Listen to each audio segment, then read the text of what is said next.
नमस्कार दोस्तों, केंद्र सरकार ने क्रिप्टो करेंसी पर शिकंजा कसने की तैयारी कर ली है। तो इस वीडियो में हम समझेंगे कि क्रिप्टो करेंसी पर सरकार बैन क्यों लगा रही है और क्या क्रिप्टो करेंसी को बैन करना पॉसिबल भी है, और आरबीआई जो डिजिटल करेंसी लेके आ रही है तो ये डिजिटल करेंसी क्या है और क्या डिजिटल करेंसी क्रिप्टो करेंसी का एक विकल्प है। तो ये सब जानेंगे हम इस वीडियो में। तो चलिए शुरू करते हैं। देखिए, केंद्र सरकार ने क्रिप्टो करेंसी पर शिकंजा कसने की तैयारी कर ली है। इसके लिए सरकार 29 नवंबर से शुरू होने जा रहे शीतकालीन सत्र में क्रिप्टो करेंसी को रेगुलेट करने का विधेयक संसद में पेश करेगी। बिल में सभी तरह के प्राइवेट करेंसीज पर पाबंदी लगाने की बात की गई है। हालांकि क्रिप्टो करेंसी टेक्नोलॉजी को बढ़ावा देने के लिए सरकार कुछ ढील भी दे सकती है, क्योंकि कहीं ना कहीं क्रिप्टो करेंसी फ्यूचर की करेंसी भी है, लेकिन ढील कौन सी क्रिप्टो करेंसीज पर होगी यह भी साफ नहीं है। वहीं बिल की मदद से रिजर्व बैंक ऑफ इंडिया को अपनी आधारित डिजिटल करेंसी जारी करने के लिए सुविधाजनक फ्रेमवर्क भी मिलेगा। भारत में क्रिप्टो करेंसी के 1.5 से 2 करोड़ यूजर हैं और इस बिल के कानून बनने से ये सभी यूजर प्रभावित हो सकते हैं। क्रिप्टो करेंसी बैन लगाने के लिए बिल में किए गए प्रावधानों की खबर सामने आने के बाद बिटकॉइन, इथेरियम समेत कई अन्य क्रिप्टो में भारी गिरावट देखी जा रही है। हालांकि दोबारा इसमें रिकवरी देखने को मिली है। वर्तमान में देश में क्रिप्टो करेंसी को लेकर कोई भी रेगुलेशन नहीं है।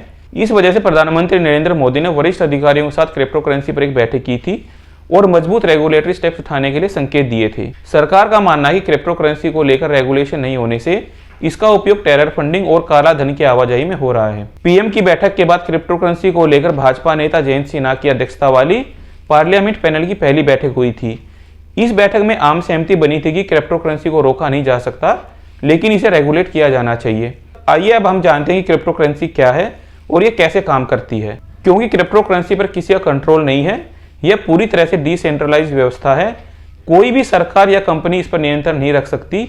इसी वजह से इसमें अस्थिरता भी है। यह ब्लॉकचेन टेक्नोलॉजी और डिस्ट्रीब्यूशन सिस्टम पे काम करती है, जिसे न तो हैक किया जा सकता और न ही इसमें किसी तरह की छेड़छाड़ की जा सकती है। अब हम समझते हैं डिजिटल करेंसी को, जिसको आरबीआई लेके आना चाहती है। डिजिटल करेंसी कुछ और नहीं बल्कि सेंट्रल बैंक डिजिटल करेंसी है, यानी सीबीडीसी देश की फिएट करेंसी जैसे यानी रुपया, डॉलर और यूरो का एक डिजिटल संस्करण है। इसे केंद्रीय बैंक जारी करता है, साथ ही इसकी गारंटी भी देता है। यह फिएट करेंसी के साथ 1-to-1 एक्सचेंजेबल भी है।